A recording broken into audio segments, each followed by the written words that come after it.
The desperate, bleeding bobcat pressed her swollen belly against Emma's car window, her golden eyes pleading with a raw intelligence that shattered everything Emma thought she knew about wild animals. As Emma froze in shock, she couldn't possibly know that the decision she made in the next 30 seconds would not only determine whether 3 unborn lives survived, but would permanently alter the course of her own existence. Before we continue, don't forget to subscribe to the channel, like the video, and comment where in the world you're watching from. Let's go. The scorching Arizona sun beat down on Highway 87, turning the 2-lane blacktop into a shimmering mirage stretching toward the horizon. Heat waves danced above the asphalt as Emma Reynolds guided her sedan through the desolate landscape, the air conditioning struggling against the 103-degree afternoon. She was running late for a job interview in Phoenix, having taken a shortcut through this less-traveled route on her GPS's recommendation, a decision she was beginning to regret. As she rounded a bend, something in the middle of the road made her slam on the brakes. The car skidded slightly before coming to a halt, sending dust billowing around her. Through the settling cloud, Emma squinted at the figure standing motionless in her path, a bobcat. But not just any bobcat. Even from 50 feet away, Emma could see the animal's swollen belly, her pregnant state unmistakable. The creature's spotted coat was dulled with dust, her sides heaving with exertion in the merciless heat. Emma's heart raced as she assessed the situation. Wildlife encounters weren't uncommon in these parts, but something about this felt different. The animal wasn't darting away as expected. Instead, it was staring directly at her car, ears alert despite obvious exhaustion. "Move, please," Emma whispered, tapping her horn lightly. The short beep echoed across the empty landscape, but the bobcat didn't flinch. Instead, it took a halting step toward the vehicle.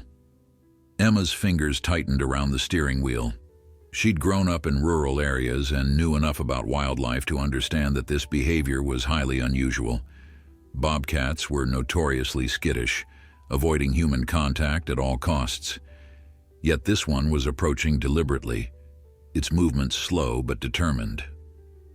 Reaching for her phone, Emma tried to dial animal control, but the no service indicator mocked her efforts. She was truly alone out here, 30 miles from the nearest town, with only a desperate pregnant bobcat for company. "What do you want?" she murmured, watching as the animal continued its careful approach. When it was about 15 feet from her bumper, Emma noticed something else, a dark stain on the animal's front leg that looked suspiciously like blood. The bobcat was injured. Years of volunteering at her local animal shelter kicked in, overriding her initial fear. This wasn't aggression, it was desperation. The pregnant bobcat needed help, and somehow it had recognized a potential lifeline in Emma's vehicle. Taking a deep breath, Emma made a decision. The interview could wait.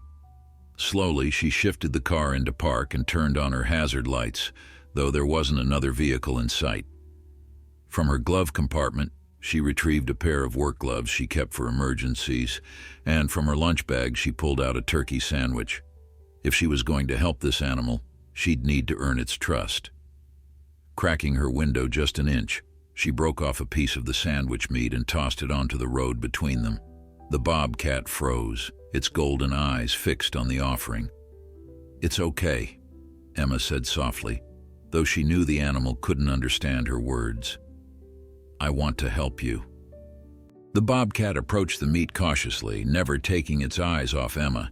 With a quick movement, it snatched the food and retreated several steps before consuming it. The hunger in its movements was painfully obvious. Emma repeated the process, this time throwing the meat a little closer to her car.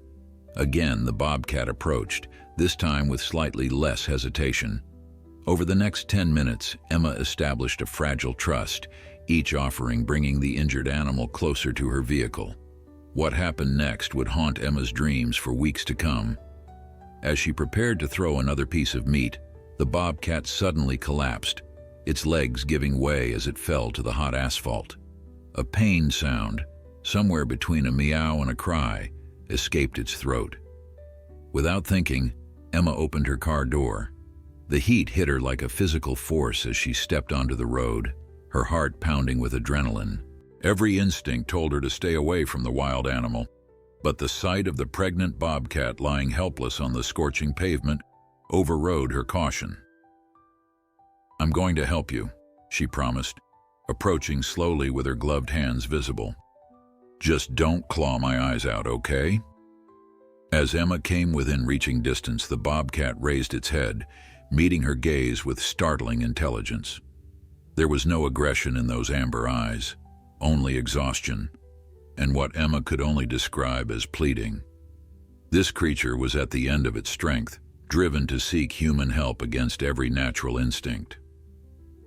Emma knelt beside the animal, her shadow providing small relief from the sun.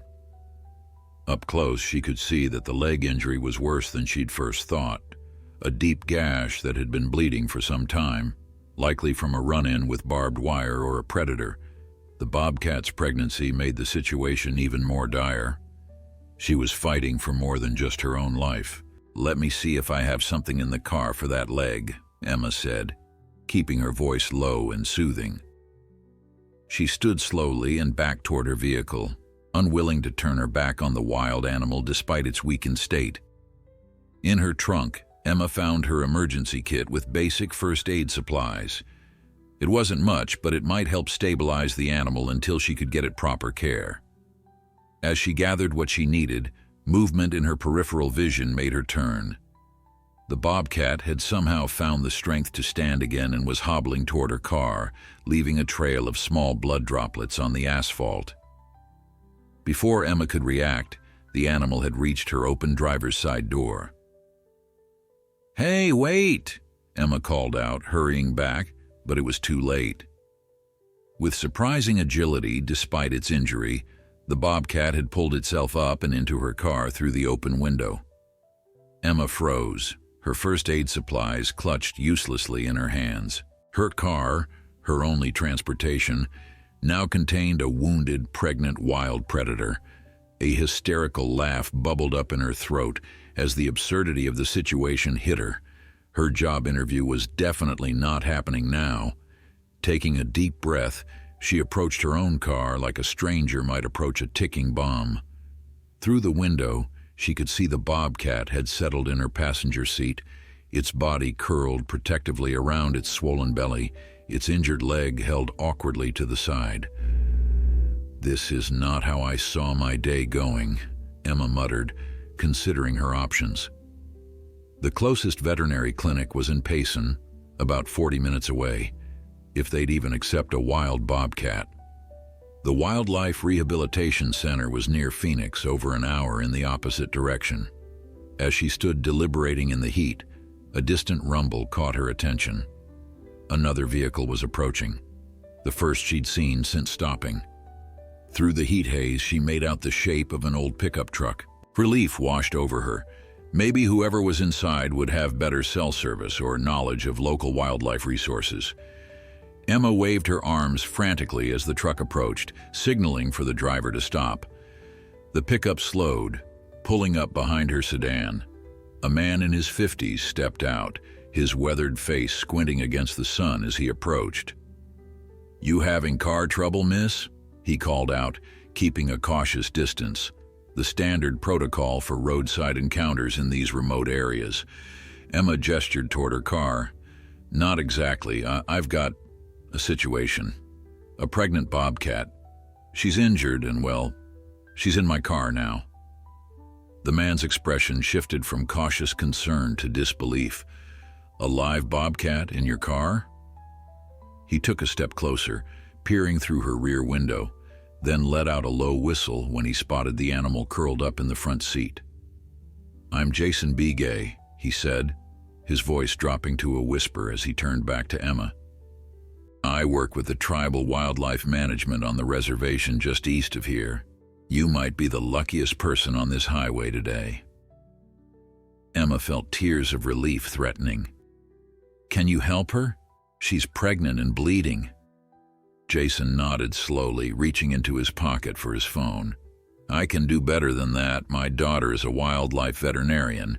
Her clinic is about 15 minutes from here." He gestured to the bobcat, who was watching them intently through the window. That cat didn't just find anyone. Somehow she found exactly the right person at exactly the right time. As Jason made the call, Emma looked back at her car, where the desperate mother-to-be had sought refuge. The bobcat's gaze met hers through the glass, and in that moment, something passed between woman and wild animal, an understanding that transcended species. This creature had done the unthinkable, setting aside fear and instinct to seek help from a human. And now, against all odds, that gamble might just save her life and the lives of her unborn kittens. What began as a wrong turn on the way to a job interview was about to become the wildlife rescue story no one in Arizona would ever forget. Jason ended his call and approached Emma's car with the careful movements of a man who had spent decades around wild animals. "My daughter Nia says to bring the bobcat in immediately. She's clearing her schedule and preparing the emergency room." His eyes never left the injured animal, watching them from the passenger seat. "How exactly did you get her to go into your car?" Emma shook her head, still processing the situation herself. "I didn't. She just climbed in when I was getting the first aid kit. It's like she knew exactly what she was doing." Jason nodded thoughtfully. Bobcats are incredibly intelligent, but this is extraordinary behavior. They typically avoid humans at all costs, even when injured. He studied the animal's body language. "She's chosen to trust you. That's rare, sacred even in our traditions." "What do we do now?" Emma asked, glancing at her watch. Her interview had started 15 minutes ago, her career opportunity evaporating with each passing minute. Somehow it didn't seem to matter anymore. "We need to secure her for transport. I have a wildlife transport crate in my truck," Jason explained. "But moving her will be delicate. She's allowing you near her now, but pain and fear can change that instantly." Emma watched as the bobcat's sides heaved with each labored breath. "I don't think she has the strength to attack even if she wanted to. She's completely exhausted." "Never underestimate a wild animal, especially a mother protecting her young," Jason cautioned, walking back to his truck. He returned with a large animal carrier, a thick pair of handling gloves, and a light blanket. "The best approach is to use the blanket as a barrier, both for your protection and to reduce her stress. We'll need to be quick but gentle." Emma pulled on the protective gloves while Jason held the blanket ready. As they approached the car, the bobcat's eyes tracked their movement, her ears flattening slightly against her head. "Talk to her," Jason suggested quietly. "She's responded to you so far. Keep that connection." Feeling slightly foolish but desperate to help, Emma began speaking in a low, soothing voice. "Hey there, Mama. We're going to help you and your babies. This might be scary, but we need to move you to somewhere safe." To her amazement, the bobcat's ears relaxed slightly, her golden eyes blinking slowly as if processing Emma's words. With synchronized movements that belied their status as strangers thrown together by circumstance, Emma and Jason worked in tandem. Emma opened the car door slowly while Jason prepared to cast the blanket over the animal. The bobcat tensed but didn't attempt to flee or attack, her gaze fixed on Emma's face as if searching for reassurance. "Now," Emma whispered, and Jason gently draped the blanket over the bobcat. In one swift motion, Emma slid her gloved hands beneath the swaddled animal, lifting her with surprising ease. The bobcat's body was lighter than she'd expected, suggesting dehydration on top of her other problems. "She's too thin," Emma murmured, as she carefully transferred the wrapped bobcat into the waiting carrier. "How far along do you think she is in her pregnancy?" Jason secured the carrier door before answering. "Based on her size, probably in the final weeks. Bobcat gestation is about 2 months, and she's definitely showing. That she's seeking help at all suggests she's in dire circumstances. Wild animals typically isolate themselves before giving birth." Emma felt a surge of protectiveness as she peered through the carrier slats at the exhausted bobcat. The animal had curled around her swollen belly again, her injured leg stretched awkwardly to the side, her golden eyes half closed with fatigue, but still watching Emma. "We'll take my truck," Jason decided. "It has better suspension for these back roads, and I've got emergency water and supplies." He hesitated, looking at Emma's car. "What about your vehicle?" Emma glanced at her sedan, dusty from the desert road and now containing traces of blood on the passenger seat. It seemed insignificant compared to the life in the carrier. "I'll lock it and get it later. This is more important." Jason nodded with approval. "Let me call the tribal police to have someone keep an eye on it. These roads are remote, but it's better to be safe." As Jason made another call, Emma knelt beside the carrier, studying the bobcat who had so inexplicably sought her help. Up close, she could see that beneath the dust and blood, the animal's coat had the distinctive spotted pattern of a mature female bobcat with tufted ears and facial ruffs that would be magnificent if not so matted with dirt and what looked like dried cactus spines. "What happened to you out there?" Emma whispered, noticing additional scratches across the animal's face. The bobcat blinked slowly in response, a gesture that felt strangely like communication. Minutes later, they were in Jason's truck, the carrier secured in the back seat with Emma sitting beside it to monitor the bobcat's condition. As they bumped down the rough road, she kept up a steady stream of soft reassurances, more for her own comfort than the animal's, she suspected. "My daughter's clinic is just past that ridge," Jason explained, pointing toward a distant mesa. "She runs a wildlife rehabilitation center funded by the tribal government and conservation grants. If anyone can help your bobcat friend, it's Naya." "She's not my bobcat," Emma protested weakly, though the connection she felt to the desperate mother-to-be belied her words. Jason glanced at her in the rearview mirror, a knowing smile crinkling the corners of his eyes. "She chose you out of all the cars that must pass that stretch of highway. In our culture, that means something." Emma didn't respond, her attention drawn to a small sound from the carrier. The bobcat was making that same plaintive noise she'd heard on the highway, somewhere between a meow and a cry. Through the carrier slats, Emma could see that the animal was shifting uncomfortably, her body tensing.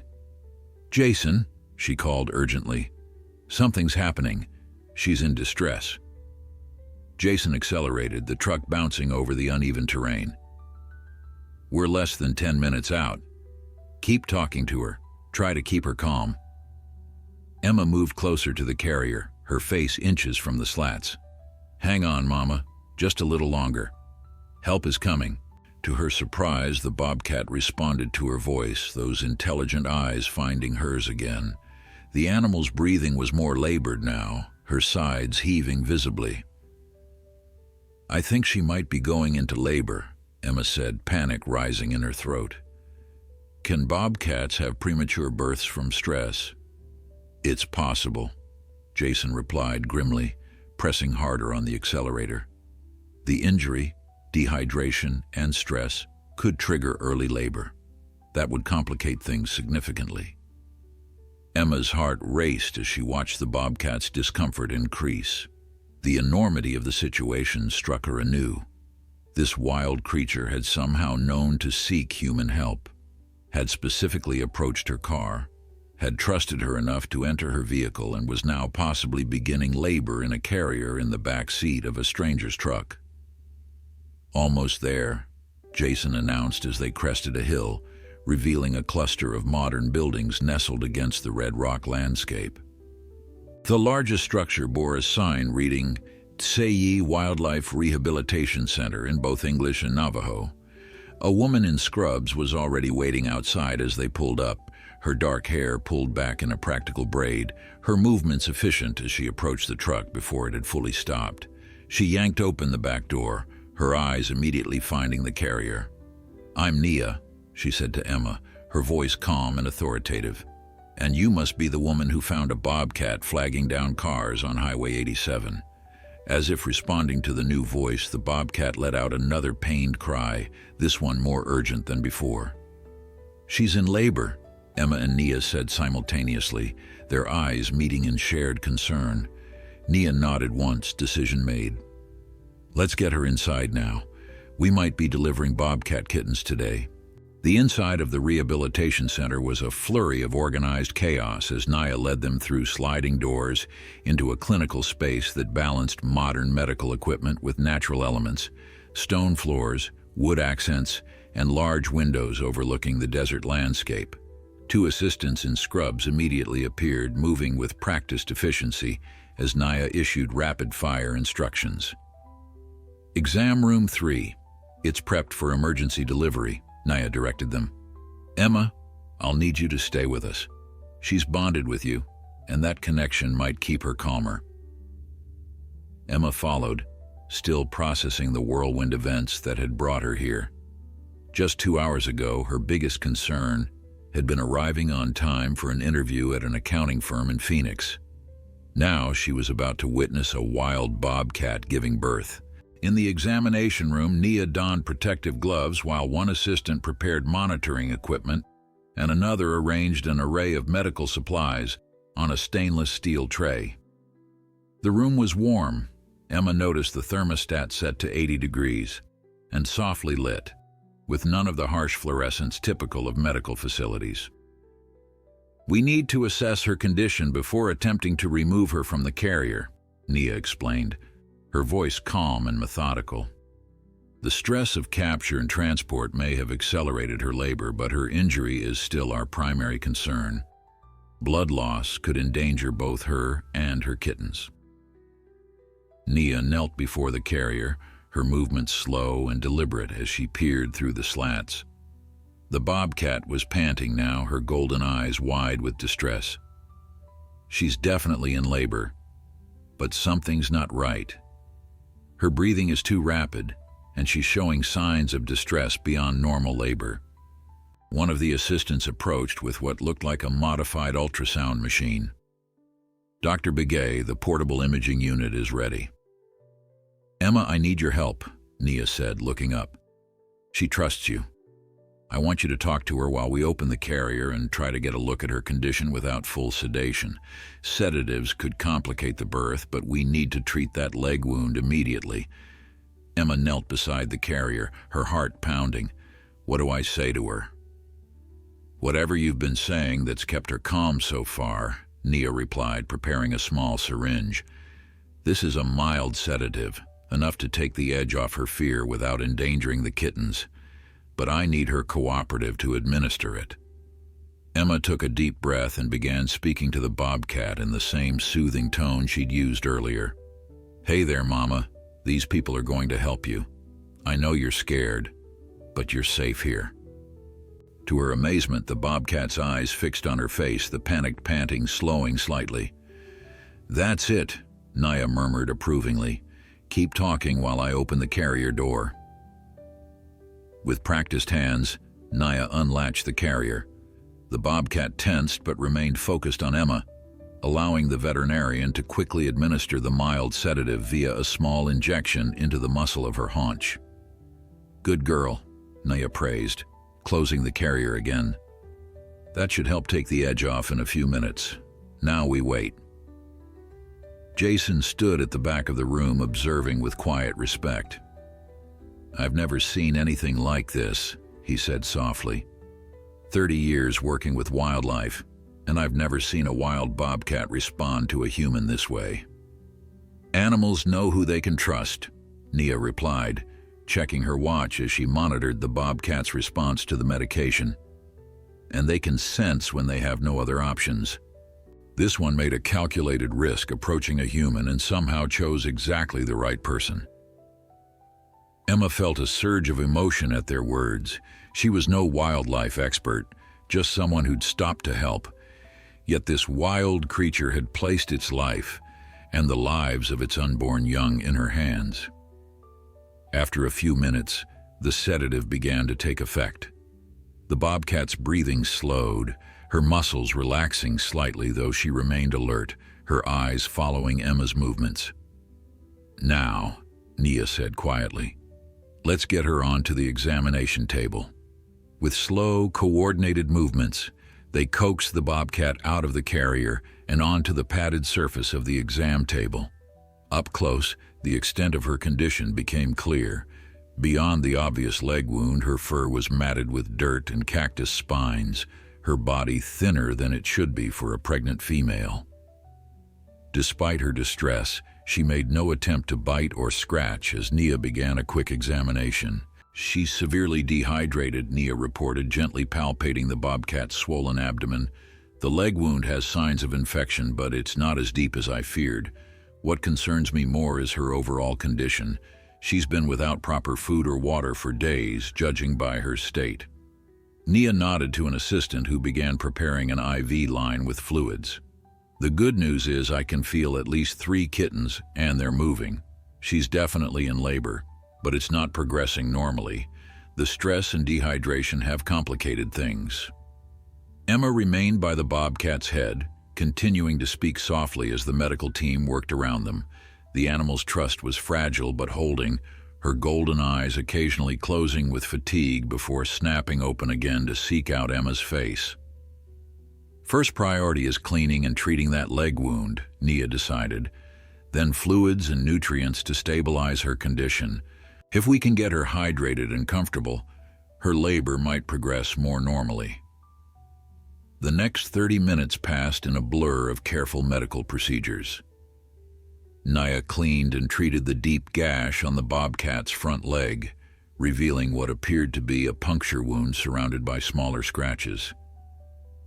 "Mountain lion," she diagnosed, applying antibiotic ointment to the cleaned wound. "She's lucky to have escaped. These punctures match a large cat's canines, and these scratches are consistent with rear claws. Probably a territorial dispute. Mountain lions don't typically hunt bobcats, but they'll drive them out of prime territory." Jason nodded grimly from his position by the door. "We've had reports of a young male mountain lion moving into this region. Drought has pushed predators into closer contact as they compete for shrinking resources." As the fluids from the IV began to take effect, the bobcat's condition visibly improved. Her breathing became more regular, and the glassy look in her eyes receded. But her labor seemed to have stalled, her body tensed with contractions that weren't progressing. "She's exhausted," Nia said, concern evident in her voice as she studied the portable ultrasound images. "The kittens appear healthy, but she doesn't have the strength for active labor after what she's been through. We might need to consider an emergency C-section." Emma looked alarmed. "Is that safe for a wild bobcat?" "It's risky," Nia admitted, "but less risky than letting her and the kittens die from a complicated labor. We've performed the procedure successfully on other wild felids." As they deliberated, the bobcat suddenly tensed, a different kind of sound emerging from her throat. Lower, more urgent. Her back legs shifted restlessly on the examination table. "Wait," Nia said, moving quickly to check. "The first kitten is crowning. Her body is trying to deliver despite her condition." The assistants moved into position with practiced efficiency, one preparing clean towels while another adjusted the examination table to better support the birthing position. Emma remained at the bobcat's head, amazed by the unfolding drama and the wild mother's determination. "She's doing it," Nia said, wonder in her voice. "Despite everything, she's fighting to deliver these kittens naturally." She looked up at Emma with newfound respect.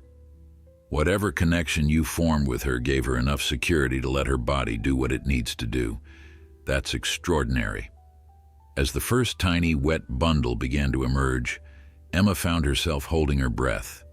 The bobcat mother strained, her body working despite its depleted state, golden eyes wide with the universal focus of birth. "Here comes the first one," Nia announced, her hands ready to assist if needed, but allowing the mother to do the work. "Get ready to meet the newest members of our desert community." With one final push, the first kitten emerged, a tiny wet bundle no larger than Emma's palm. Nia quickly cleared the newborn's airways and placed it near its mother's head. The bobcat, exhausted but alert, immediately began licking the kitten, her rough tongue removing the birth membrane and stimulating the tiny creature to life. "It's a female," Nia announced softly as the kitten took its first breath, emitting a high-pitched squeak that seemed impossibly small for a predator's offspring. "And she looks healthy, despite everything." Emma watched in wonder as the wild mother, who had been at death's door just hours ago, tended to her newborn with instinctive precision. Despite her weakened state, the bobcat's maternal instincts were fully engaged, her focus entirely on her offspring. "Here comes the second one," Nia said, her hands hovering nearby to assist if needed. The bobcat tensed again, her body straining with renewed purpose. Over the next 20 minutes, 2 more kittens joined their sibling, another female and a slightly larger male. Each time, the mother performed the same ritual of cleaning and inspection, somehow managing to care for all 3 despite her exhaustion. 3 healthy kittens, Nia confirmed after examining each one quickly while the mother was distracted with the others. It's remarkable considering her condition. Wild animals are incredibly resilient, but she's exceeded all expectations. Emma remained transfixed by the small family forming before her eyes. The kittens, blind and helpless with their wet fur gradually drying into distinctive spotted patterns, instinctively found their way to their mother's belly to nurse. "Will they be okay now?" Emma asked, her voice barely above a whisper. Nia's expression was cautiously optimistic. "The next 24 hours are critical. The mother needs to regain her strength, and the kittens need to nurse successfully. But they've cleared the first major hurdle by surviving the birth." As the medical team worked to make the bobcat and her newborns comfortable, Jason approached Emma, handing her a cup of coffee from the staff room. "Thought you might need this. It's been quite a day." Emma accepted gratefully, suddenly aware of how drained she felt. "Thank you for everything. If you hadn't come along when you did..." "The universe has its ways," Jason said simply. "In our traditions, animal encounters like yours are significant. They carry messages if we're willing to listen." Emma sipped the coffee, her gaze returning to the bobcat family. The mother's golden eyes were growing heavy with exhaustion, yet she remained vigilant, occasionally looking toward Emma as if confirming she was still there. "I should probably be going," Emma said reluctantly, thinking of her abandoned car on the highway and the missed interview. "I need to figure out how to get back to my vehicle." "I can drive you," Jason offered. "But first, there's someone who wants to talk to you." Nia approached, removing her gloves after ensuring her patients were stable. "Emma, I can't thank you enough for what you did today. You saved 4 lives with your actions." "Anyone would have stopped," Emma demurred, though she knew that wasn't necessarily true. Nia shook her head. "You'd be surprised how many wouldn't. But there's something else I wanted to discuss with you." She glanced at the bobcat family, now resting more comfortably on a prepared bed of clean towels. "We have a situation here with staffing. Our facility is understaffed, and we could use someone to help monitor the mother and kittens overnight." Emma blinked in surprise. "And you mean me? But I don't have any wildlife experience." "You have something more valuable, her trust," Nia said. "I've never seen a wild bobcat respond to a human the way she responds to you. It would reduce her stress significantly to have you nearby, at least for the first critical night. But my car..." "I can have one of our staff retrieve it," Jason offered. "We have arrangements with the tribal police for situations like this." Emma hesitated, torn between the unexpected opportunity and her practical concerns. "I was supposed to be in Phoenix for a job interview today. I need to find work soon. My lease in Tucson is up next month, and I've been looking to relocate." Nia exchanged a glance with her father before responding. This might sound unusual, but we actually have an opening for an administrative assistant at the center. It doesn't require wildlife experience, mostly scheduling, paperwork, grant applications, but it would include some direct involvement with our rehabilitation work. Emma's pulse quickened. Are you offering me a job? I'm suggesting you consider applying, Nia clarified with a small smile. But after what I've seen today, you'd be at the top of my list of candidates. We need people who can remain calm in crisis situations and who have natural intuition with animals. Before Emma could respond, a soft sound from the examination table drew everyone's attention. The bobcat mother had raised her head, those intelligent eyes finding Emma again, as if sensing she was about to leave. She knows, Jason said quietly. Animals have perceptions we don't fully understand. Emma moved closer to the table, drawn by the bobcat's gaze. I'll stay tonight, she decided, the words coming before she had fully formed the thought. I want to make sure they're okay. Nia nodded with approval. I'll have someone bring in a cot. You'll need to monitor their condition and alert the overnight veterinary technician of any changes. I'll show you what to watch for. As the arrangements were made, Emma found herself wondering how a wrong turn and a missed interview had led her to this moment.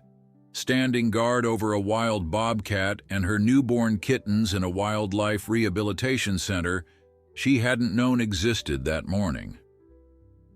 What will happen to them? She asked as Nia showed her how to recognize signs of distress in the mother or kittens. That depends on how they progress, Nia explained. The mother will need time to heal, and the kittens are completely dependent on her for at least 8 weeks. Our goal is always to return wildlife to their natural habitat when possible, but it will be a minimum of 3 months before that's even an option. And if they can't be returned to the wild? Nia's expression grew serious. That's a bridge we'll cross if we come to it. Some animals that can't be released become wildlife ambassadors for educational programs, but it's always a last resort. A wild animal belongs in the wild, even one who has shown unusual comfort around humans.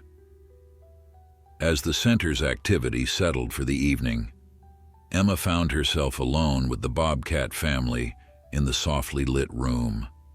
The mother was finally sleeping, her body curled protectively around her nursing kittens, her injured leg bandaged and stretched carefully to the side. Emma settled into the chair beside them, the events of the day replaying in her mind. The job interview that had seemed so important that morning now felt insignificant compared to the drama of life and death she had witnessed. Whatever the future held, she knew her life had been irreversibly changed by a desperate pregnant bobcat who had somehow known to stop her car on a lonely stretch of Arizona highway. Rest now, Emma whispered to the sleeping family. You're safe. As if hearing her words, the mother bobcat opened her eyes briefly, meeting Emma's gaze with that same mysterious intelligence that had drawn them together. In that look was something Emma couldn't quite name. Not gratitude exactly, but a kind of recognition, an acknowledgement of an unexpected bond formed in the crucible of desperate need and compassionate response. Then the golden eyes closed again, the wild mother surrendering to exhaustion, trusting Emma to keep watch through the night. Emma woke with a start, momentarily disoriented by the unfamiliar surroundings. Soft morning light filtered through the blinds of the examination room, and the gentle hum of medical equipment reminded her where she was. She had dozed off in the chair beside the bobcat family sometime after 3 a.m., after spending hours watching the mother nurse her kittens, with remarkable attentiveness despite her weakened state. Now, in the pale light of dawn, the bobcat was awake and watching her with those intelligent golden eyes. The animal's gaze held no fear, only a quiet assessment that felt disconcertingly human.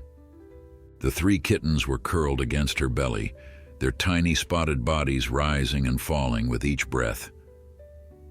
Good morning, Emma whispered, stretching her stiff muscles. How are you feeling today? As if in response, the bobcat made a soft chirping sound, different from the distressed cries of the previous day. It was almost conversational. The door opened quietly as Nia entered, already dressed in fresh scrubs despite the early hour. "You're awake. How did our patients do overnight?" "Better than I expected," Emma replied, rising from her chair. "She's been alert and attentive to the kittens. They've been nursing regularly. I kept notes like you showed me." She handed Nia the observation chart she'd maintained through the night. Nia reviewed the notes with approval. "This is excellent, Emma. Very thorough." She approached the examination table slowly, respecting the wild mother's space. "Let's check her bandages and see how that leg is doing."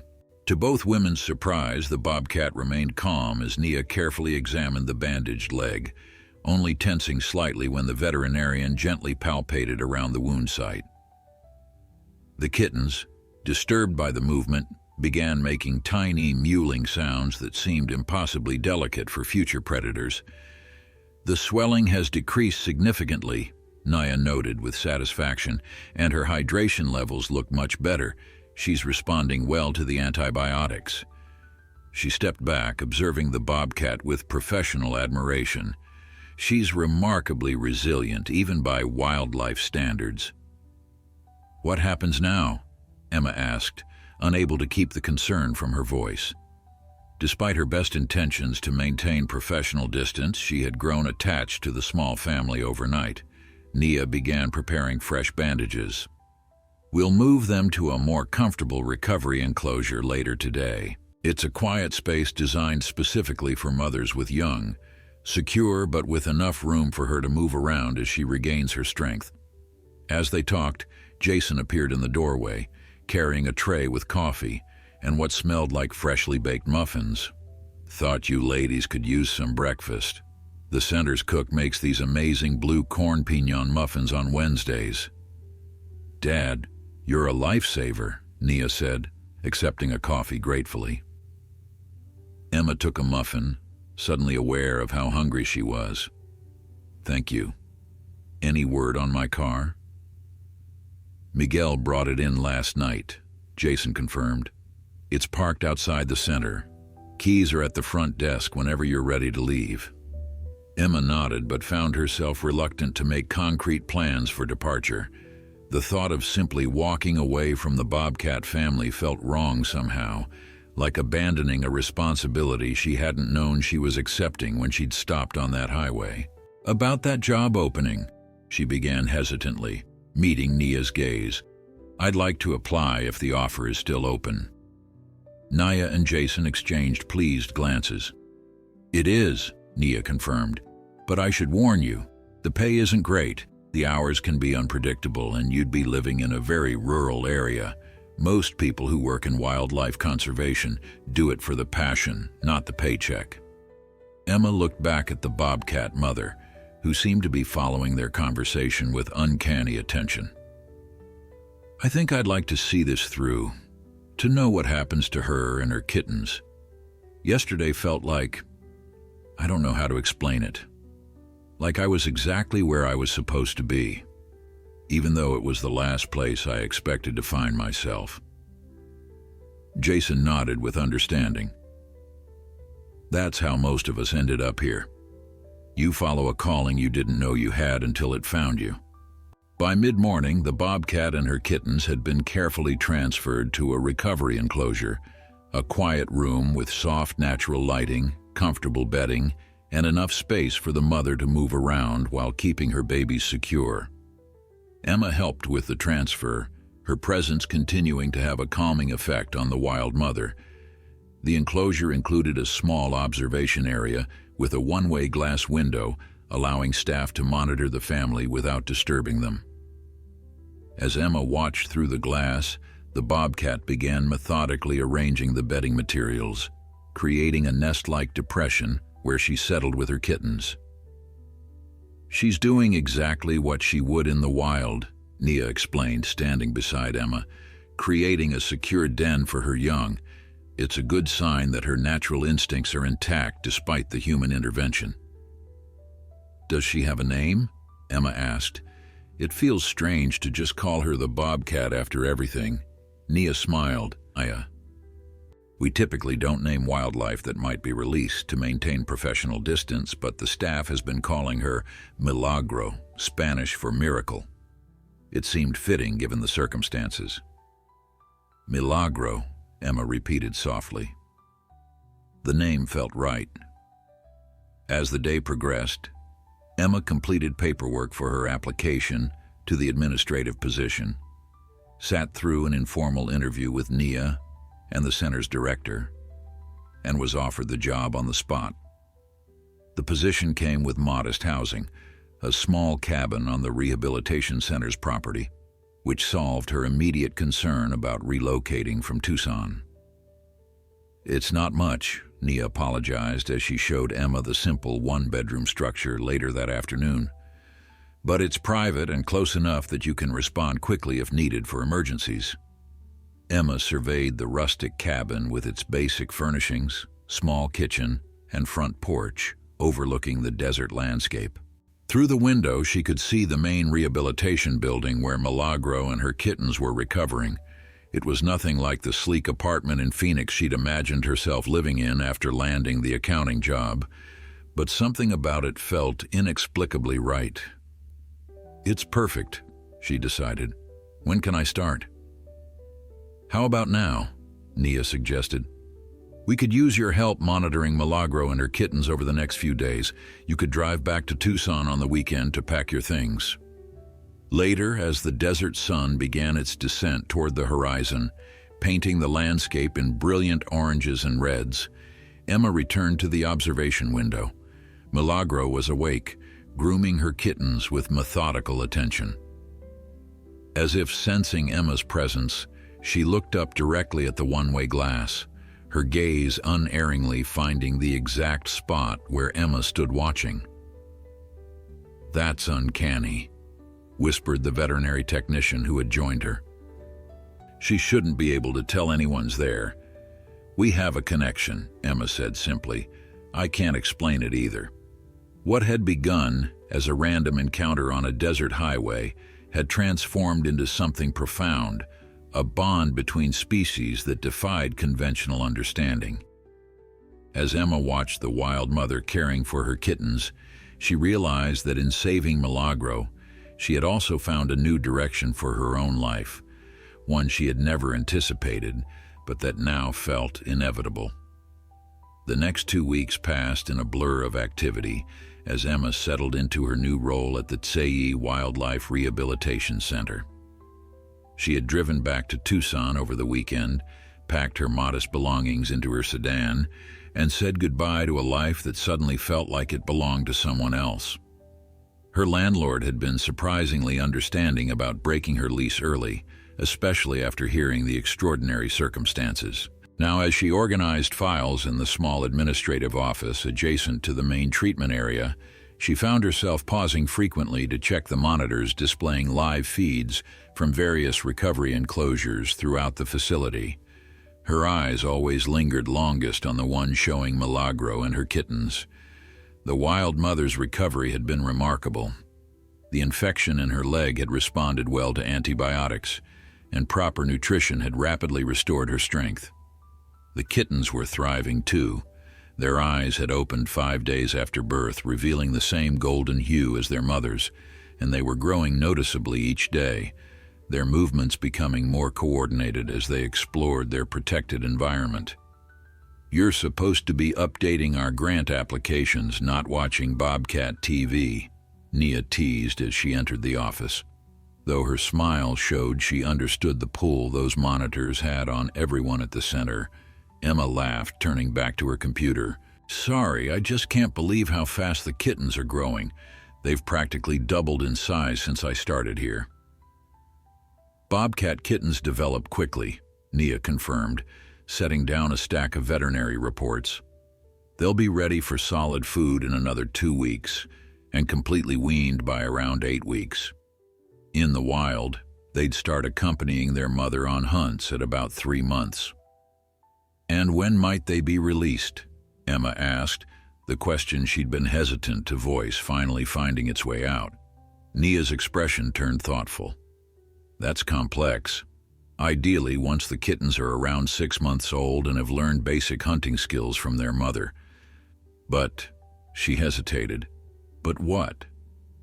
There's something unusual about Milagro's case that we've been discussing among the senior staff, Nia admitted. Her behavior toward humans, particularly you, is atypical for a wild bobcat. Most would remain defensive and stressed in captivity even when injured. She's shown an unusual level of comfort and trust. Emma had noticed this herself. During her daily checks on the family, Milagro would approach the edge of the enclosure, making soft, chirping sounds that seemed almost like greeting. When Emma entered to clean or leave food, the bobcat remained calm, watching but never threatening, sometimes even closing her eyes in what appeared to be a gesture of trust.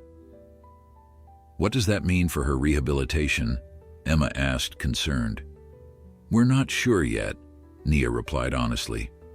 "It could simply be extraordinary intelligence, an animal that understands humans helped her and her kittens survive. Or it could indicate prior human contact, though she shows no other signs of having been captive before." Before Emma could respond, an urgent knock interrupted them. Jason appeared in the doorway, his expression unusually serious. "We've got a situation," he announced. "The State Wildlife Department just called. They're responding to reports of a poaching operation near the southern border of the reservation, and they've requested our assistance for any animals they recover." Nia was immediately on her feet. "What kind of operation?" "Exotic pets," Jason replied grimly. "Specifically cat species. They believe they've traced the source of several illegal bobcat and mountain lion cubs that have appeared on the black market in Phoenix and Las Vegas."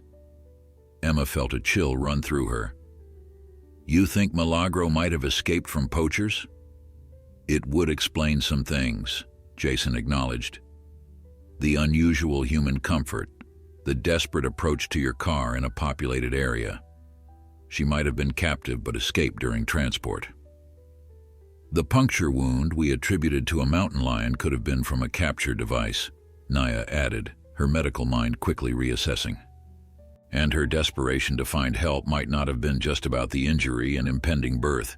She might have been actively seeking human assistance after having been around people." The pieces began to fit together in Emma's mind. Milagro's unusual behavior on the highway, her willingness to enter Emma's car, her comfort with humans during treatment. If she had escaped captivity, possibly while being transported by poachers, it would explain her desperate approach to Emma's vehicle and her subsequent behavior. "I'm heading out with the response team," Jason decided.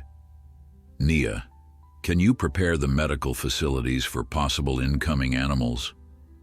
"Of course," Nia agreed, already mentally cataloging what they might need. "Emma, I need you to contact our network of volunteers. We might need extra hands if they recover multiple animals." For the rest of the day, the center was a flurry of preparation. Emma coordinated volunteers and supplies, while Nia readied treatment areas and emergency medical equipment. Through it all, Emma found herself returning to the monitor showing Milagro, seeing the bobcat in a new light. Had she not just been a wild animal in distress, but an escapee seeking freedom for herself and her unborn kittens? Late that evening, the first reports came in. The operation had been larger than anticipated, a sophisticated network trafficking in exotic animals with holding facilities hidden in remote desert locations. The raid had recovered several animals, including 2 juvenile mountain lions, a bobcat kitten estimated to be about 6 months old, and various non-native species, likely destined for private collectors. "They found records," Jason reported when he called, his voice tight with controlled anger. "Breeding programs for native cat species. They think our Milagro might have been one of their breeding females who escaped during transfer between facilities." The news hit Emma harder than she expected. The thought of the proud, intelligent bobcat being held captive for breeding, Her kittens taken and sold as exotic pets filled her with a visceral rage she'd never experienced before. "What does this mean for her rehabilitation plan?" she asked when Nia shared the updated information. "It complicates things," Nia admitted. "If she was captive for an extended period, she may have lost some of the skills needed to survive in the wild. And if she's comfortable with humans, that could put her at risk if released. So she might not be able to return to the wild." The possibility left Emma with conflicted emotions. Relief at the thought of Milagro staying, guilt at feeling that relief. "We don't know yet," Nia said, placing a hand on Emma's shoulder. "But what we do know is that she escaped. She fought for her freedom and the safety of her kittens. That shows powerful wild instincts still intact." That night, after the center had quieted, Emma found herself drawn to Milagro's enclosure. Through the observation window, she watched the bobcat grooming her kittens, now active and playful despite the late hour. Their mother supervised with attentive patience, occasionally redirecting a wandering kitten with a gentle paw. "You got away from them," Emma whispered against the glass. "You found help against all odds. Whatever happens next, no one will ever cage you for profit again." As if hearing her words, Milagro looked up directly at the window, her golden eyes finding Emma's with that uncanny precision. In that moment, Emma felt something pass between them, an understanding that transcended species. Whether Milagro had escaped human captivity or fled from natural dangers, she had chosen to trust Emma when she had no other option. That trust had saved not just one life, but 4. And somehow it had saved Emma too, rescuing her from a life that would have never fulfilled her the way this unexpected path already had. Dawn broke over the rehabilitation center with an unusual flurry of activity. The animals rescued from the poaching operation had arrived throughout the night, each with its own harrowing story written in physical and behavioral scars. Emma had stayed late, helping process the new arrivals, her administrative duties temporarily set aside as every available hand was needed for the emergency. Now, as she brought fresh supplies to the quarantine building where the rescued animals were being held, Emma couldn't shake the dark thoughts that had plagued her since learning of Milagro's possible history. The young bobcat kitten recovered from the poachers, a male they'd temporarily named Scout, was especially concerning. At approximately 6 months old, he displayed obvious signs of improper handling, fear aggression alternating with uncomfortable familiarity toward humans, suggesting he'd been partially tamed through inappropriate methods. "How's he doing?" Emma asked as she entered the treatment room where Nia was examining the young bobcat. "Physically, he'll recover," Nia replied, her voice tight with controlled anger, as she documented wounds consistent with improper restraint. "Behaviorally, that's harder to assess. He's been handled enough to associate humans with food, but not with proper boundaries or respect. It's the worst combination for rehabilitation." Emma set down the supplies and approached the examination table carefully. Scout was sedated for the examination, but his condition was a stark contrast to Milagro's. Where her injuries had been primarily from survival in the wild and her subsequent escape, Scout's told a story of casual cruelty and neglect. "Do you think he's from the same facility as Milagro?" Emma asked. "It's possible," Nia acknowledged, gently cleaning an infected collar wound on Scout's neck. The investigators found breeding records going back several years. They believe the operation was supplying exotic pets to buyers across the Southwest and beyond. The kittens would be removed from mothers early, partially socialized to humans, then sold when they were still cute and manageable. "And when they grow up and become dangerous?" Emma asked, already knowing the grim answer. "Most are abandoned, killed, or sold again to roadside attractions with even worse conditions," Nia confirmed. "Some end up in decent sanctuaries if they're lucky, but there are far more unwanted exotic pets than there are proper facilities to care for them." The reality of what might have happened to Milagro's previous litters hit Emma with physical force. "She knew," Emma said suddenly. "When she approached my car, she wasn't just seeking help for herself. She was protecting her kittens from being taken." Nia looked up from her work, considering. "It's entirely possible. Bobcats are intelligent, and she would have understood the pattern if she'd had kittens removed before. Her escape and approach to you might have been a calculated decision to break that cycle." The thought both broke and strengthened something in Emma's heart. The bond she felt with Milagro wasn't just emotion projected onto a wild animal. It was recognition of a mother's desperate choice to find a better fate for her offspring, even if it meant trusting the very species that had betrayed her before. As the day progressed, more details emerged from the investigation. The poaching operation had connections to similar networks in multiple states, and the authorities were working to identify buyers who had purchased animals illegally. The case had expanded beyond wildlife trafficking to include money laundering and tax evasion, with federal agencies now involved. Late that afternoon, a detective from the Arizona Game and Fish Department arrived to document the conditions of the rescued animals.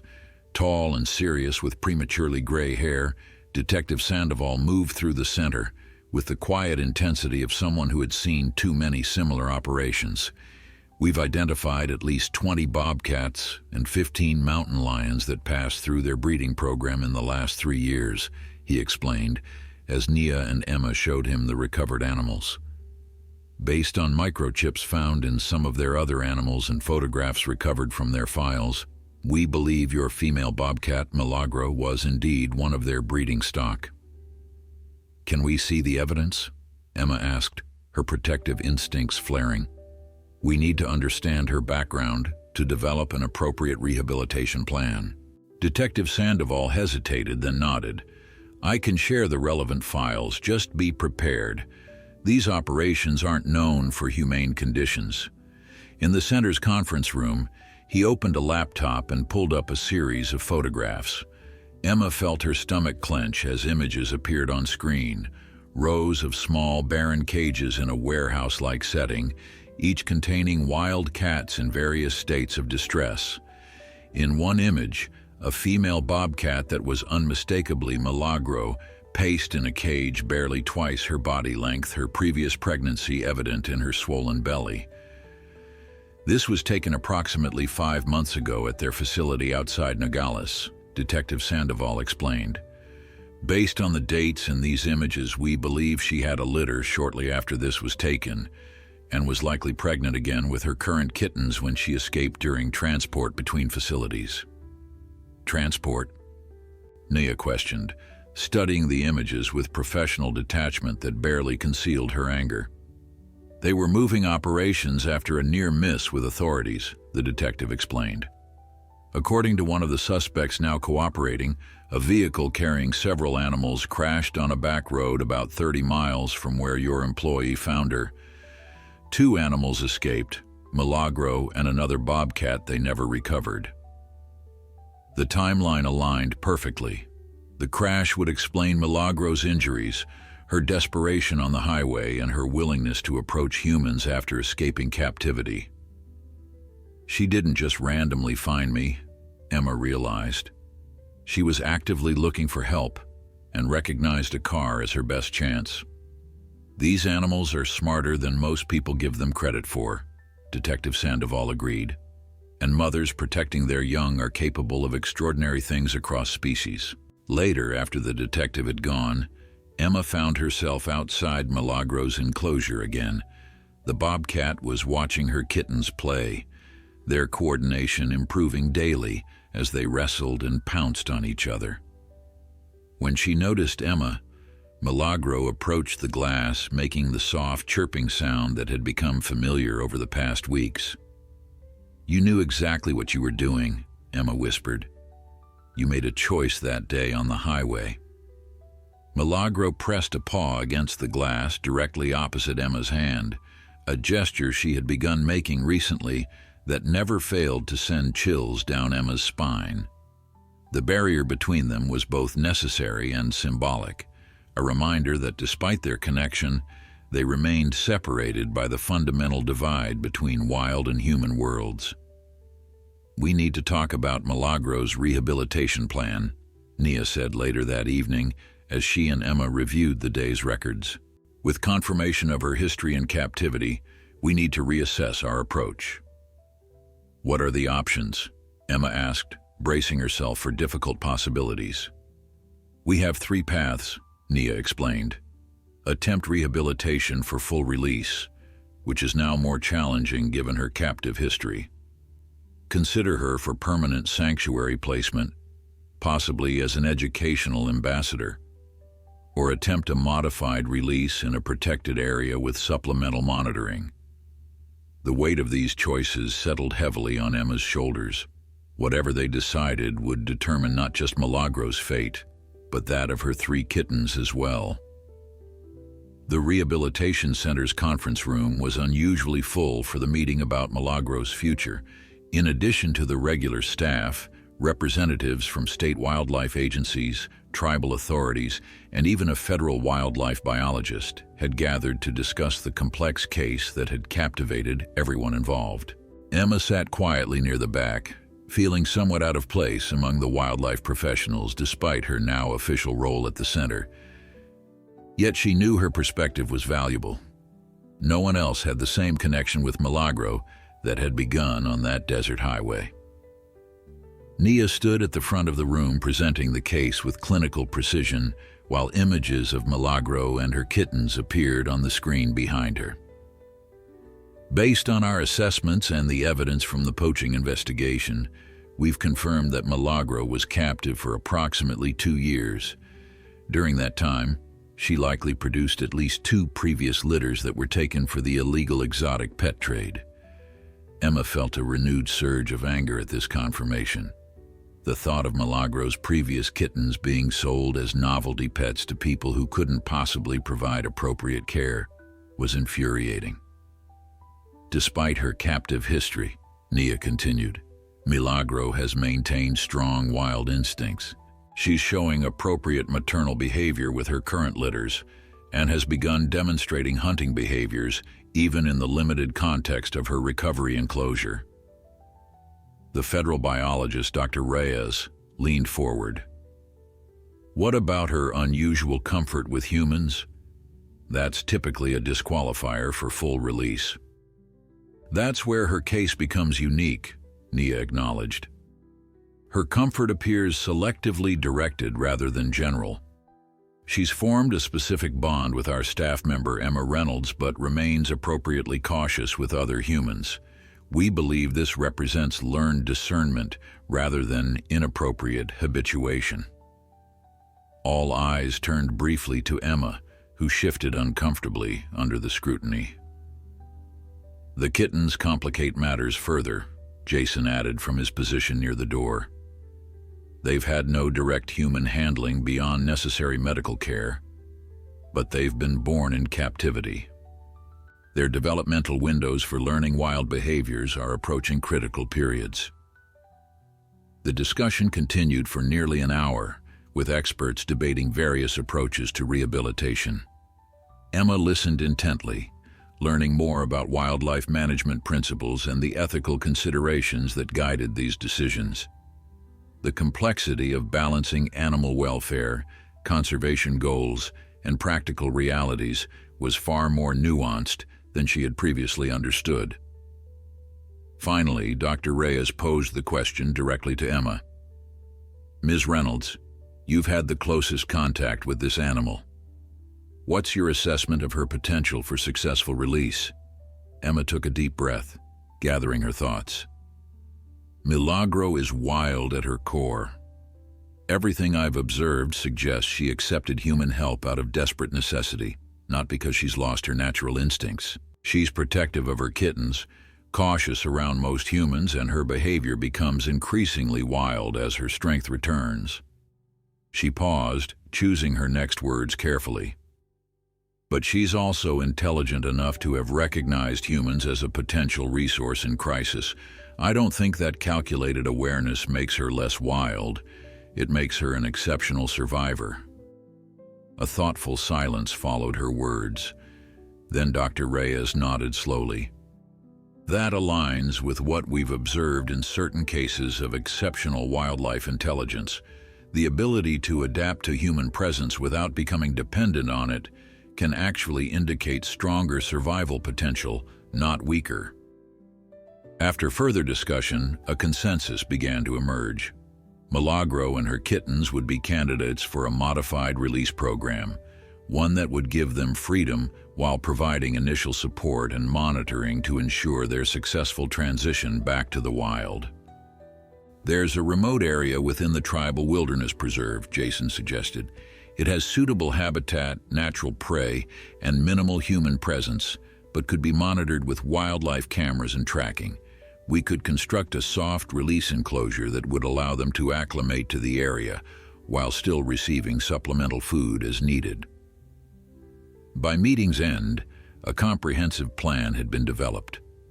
Over the next 3 months, Milagro and her kittens would be transitioned to a larger naturalistic enclosure at the center, where they would have minimal human contact except for necessary care.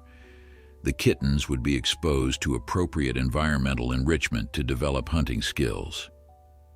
Then, when the kittens reached approximately 5 months of age, the family would be moved to a soft release enclosure in the wilderness area for final acclimation before full release. As the meeting dispersed, Emma remained seated, processing the emotions that had surfaced during the discussion. She was grateful for the professional, thoughtful approach to Milagro's rehabilitation, yet couldn't ignore the bittersweet feeling, knowing that success meant she would eventually say goodbye to the BOBCAT family. Nia approached, sitting in the chair beside her. "You did well in there. Your perspective was valuable." "It's the right decision," Emma acknowledged. "I know that. I want her to be wild and free. That's why she came to me in the first place. The bond you formed won't disappear when she returns to the wild," Nia said gently. "What you did for her and her kittens has changed their entire future. Without you, they would have remained in that breeding operation or died trying to escape." Later that afternoon, Emma visited Milagro's enclosure. The bobcat was teaching her kittens an impromptu hunting lesson, demonstrating the perfect stalking crouch as she approached a butterfly that had found its way inside. The kittens watched with focused attention, then attempted to mimic her movements with varying degrees of success. Watching this quintessentially wild behavior, Emma felt a sense of rightness settle over her. This was what Milagro deserved, not a cage or human dependency, but the freedom to be herself and raise her young as nature intended.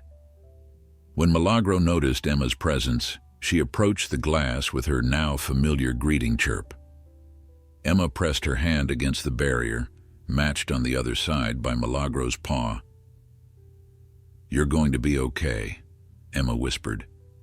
"You're going to be wild and free with your babies." Over the next several weeks, the rehabilitation plan progressed smoothly. Milagro's physical recovery was complete. Her leg had healed perfectly, and her coat had regained its healthy luster. The kittens were growing rapidly, their play becoming increasingly sophisticated as they developed the coordination and skills they would need for survival. The family was transferred to the larger naturalistic enclosure, where they had access to live prey for the first time. Initially insects and small rodents that offered hunting opportunities without risk of injury. Emma still visited daily, but now observed from a more distant vantage point, gradually reducing her visible presence in their lives. It was harder than she had anticipated, this slow withdrawal of the connection that had become so important to her. Yet each time she saw Milagro successfully teaching her kittens another survival skill, the rightness of the decision was reinforced. "She's going to make it, isn't she?" Emma asked Nia one evening, as they reviewed footage from the enclosure's cameras. "I believe she will," Nia confirmed. "Her hunting success rate is exceptional, and the kittens are learning quickly. She's been given a second chance at the life she was meant to live, all because you stopped your car that day. The transition to the soft release site began on a crisp autumn morning, 5 months after Emma had first encountered Milagro on that desert highway. The landscape had transformed with the changing season, the summer's brutal heat giving way to the gentler warmth of fall, painting the desert with subtle golds and russets that mirrored the bobcat's spotted coat. Emma stood beside the specialized transport vehicle, watching as Nia and 2 wildlife technicians prepared to move Milagro and her kittens. The family would be sedated for the journey to minimize stress, though Emma worried about the process nonetheless. She had been gradually reducing her visits over the past month, part of the protocol to minimize human imprinting before release, but that didn't make this moment any easier. "The site is ready," Jason reported, approaching with a tablet displaying images of the release enclosure that had been constructed in the remote area of the tribal wilderness preserve. "Solar-powered cameras are installed, water sources confirmed, and the natural prey population is abundant. The Tribal Council has officially designated a 5-mile radius around the release site as a protected zone with no human activity permitted except for our monitoring team." The soft release enclosure was an engineering marvel, a spacious 1-acre area enclosed with specialized fencing designed to keep predators out while allowing the bobcats to acclimate to their new territory. Multiple den sites had been prepared, natural hunting opportunities included, and the design allowed for eventual removal of sections of fencing when the time came for full release. "It's beautiful," Emma acknowledged, studying the images of rugged canyons and mesas surrounding the release site. The location was perfect, remote enough to keep the bobcats safe from human interference, yet accessible enough for the rehabilitation team to monitor their progress. Inside the center, Milagro and her kittens had been successfully sedated. Emma watched from a respectful distance as they were carefully examined one final time before transport. The kittens, now officially named Sierra, Sonora, and Saguaro in keeping with the center's naming convention for this litter, had grown remarkably. At 5 months old, they were nearly the size of small house cats, their movements coordinated and purposeful, their spotted coats almost identical to their mother's. "They're in excellent condition," Nia confirmed, completing her examination. "Perfect weight, good muscle tone, strong hunting instincts. They couldn't be better prepared for this transition." Each bobcat was fitted with a lightweight tracking collar designed to expand as the kittens grew and eventually deteriorate and fall off after approximately 18 months. These would allow the team to monitor their movements and survival without requiring recapture or interference. "Final weight for Milagro is 22 pounds. She's gained back everything she lost during her ordeal and then some," the technician reported, recording the data on a tablet. All 3 kittens are within ideal range for their age. As the family was carefully loaded into specialized carriers for transport, Emma fought the lump forming in her throat. This moment represented success, exactly the outcome they had all been working toward. Yet it also meant saying goodbye to the extraordinary animal who had changed the course of her life. The journey to the release site took nearly 3 hours, following increasingly primitive roads into the remote wilderness area. Emma rode in the transport vehicle with Nia, monitoring the sedated bobcats and ensuring the environmental controls maintained appropriate temperature and humidity. "They should begin waking up just as we reach the site," Nia explained. "That's intentional. We want them alert enough to explore their new surroundings but still calm from the sedation to reduce initial stress." The last 5 miles required transferring to specialized all-terrain vehicles as the road gave way to little more than a trail.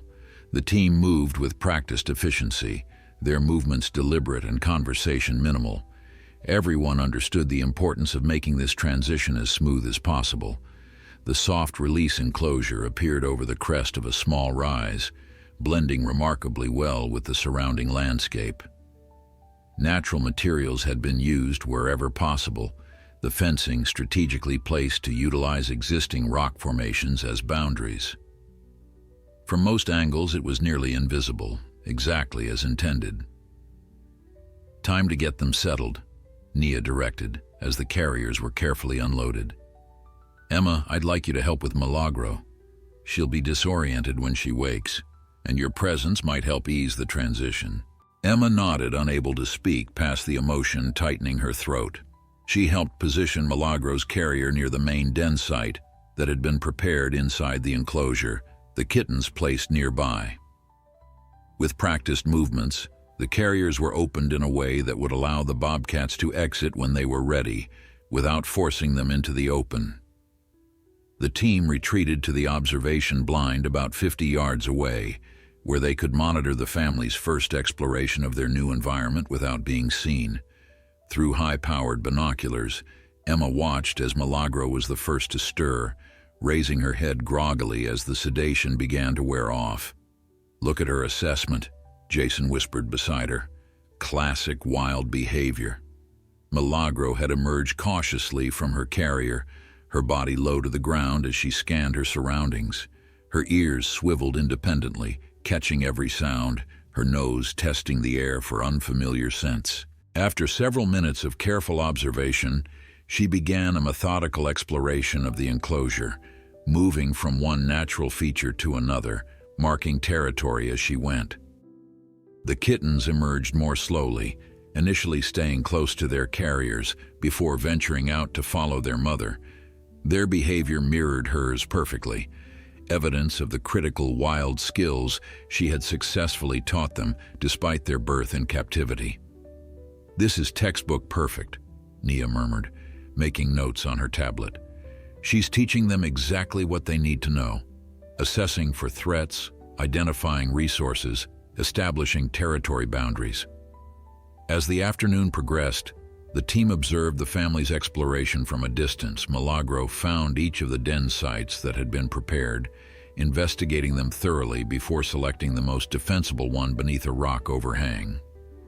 She led her kittens there, establishing it as their home base in this new territory. Most remarkably, within 2 hours of release, Milagro successfully hunted a desert cottontail that had been trapped within the enclosure, demonstrating perfect stalking and pouncing technique for her attentive kittens. She allowed them to practice their own hunting skills on the carcass, correcting their technique with gentle cuffs and nudges. "That confirms it," Nia said with satisfaction. "Her hunting instincts are fully intact. With this kind of start, their chances of successful reintegration to the wild are excellent." As sunset approached, the monitoring team prepared to leave. Cameras would provide 24-hour observation, and a rotating schedule ensured someone would check the enclosure daily without establishing predictable human presence. Before departing, Emma stood alone at the observation point, watching Milagro and her kittens settle into their chosen den for the night. Through the binoculars, she could see the bobcat's golden eyes scanning the landscape one final time before tucking her kittens close against the desert's cooling temperatures. "You did it," Emma whispered, knowing Milagro couldn't hear her but needing to say the words nonetheless. "You saved yourself and your babies. You're home now." As if in response, Milagro's head lifted briefly, her gaze seeming to find Emma despite the distance and camouflage of the blind. For a moment, that same inexplicable connection Emma had felt on the highway months ago stretched between them, wild and human, linked by circumstance and choice. Then Milagro turned away, disappearing into the den with her kittens, embracing the freedom that had been her birthright all along. 3 months had passed since Milagro and her kittens had been moved to the soft release enclosure. Winter had descended on the desert, bringing cool nights and crystalline days, the landscape transformed by the seasonal shift in light and temperature.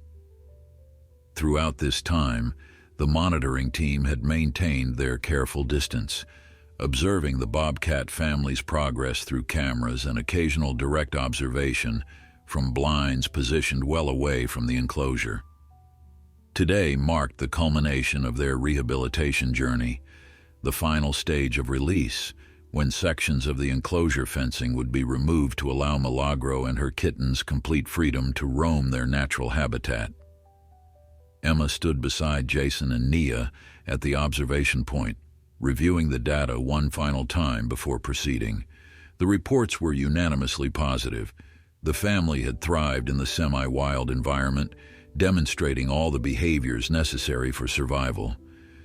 Milagro had continued teaching her kittens to hunt with remarkable success. All three young bobcats had developed the skills they would need, showing appropriate caution toward potential threats and proficiency in catching prey. All indicators suggest they're ready, Nia confirmed, her professional demeanor not quite concealing her excitement. Their hunting success rate is excellent. They're maintaining appropriate wild behaviors, and they've been ignoring the supplemental food we've provided for the past 3 weeks. They're living as wild bobcats already. The fence is just a formality at this point. Emma nodded, her emotions complex as she studied the most recent footage.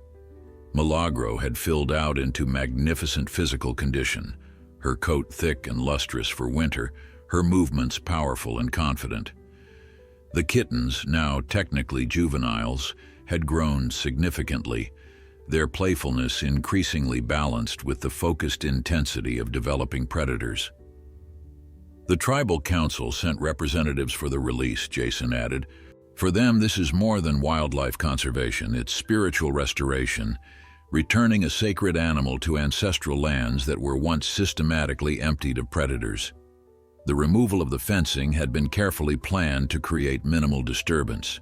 Strategic sections would be taken down while the family was likely to be in their preferred den, allowing them to discover the expanded territory on their own terms rather than being startled by human activity. As the small team moved quietly into position, Emma found herself reflecting on the journey that had brought them all to this moment. What had begun as a random encounter on a desert highway had expanded into something far more significant, not just for Milagro and her kittens, but for Emma herself and for wildlife conservation efforts throughout the region. The poaching investigation sparked by Milagro's case had led to the dismantling of 3 additional wildlife trafficking operations across 2 states. 17 people had been arrested, with the ringleaders facing federal charges carrying significant prison sentences. Most importantly, dozens of animals had been recovered, with rehabilitation efforts ongoing for those that could potentially return to the wild. The case had also inspired new legislation, with Arizona lawmakers fast-tracking a bill to strengthen penalties for wildlife trafficking and provide additional funding for anti-poaching enforcement. The tribal nations had formed a new multi-tribal wildlife protection coalition, combining traditional knowledge with modern conservation practices to protect native species across their territories. And for Emma personally, what had begun as a desperate attempt to help a suffering animal had transformed into a calling she had never anticipated. Her administrative role at the center had expanded to include public education and outreach, sharing Milagro's story to build support for wildlife conservation efforts. The accounting career she had once pursued seemed like a distant memory belonging to someone else. "We're ready," Nia called softly, interrupting Emma's reflections. The team had successfully removed the designated sections of fencing, creating 3 large openings to the surrounding wilderness. Now they would retreat to the observation blind and wait.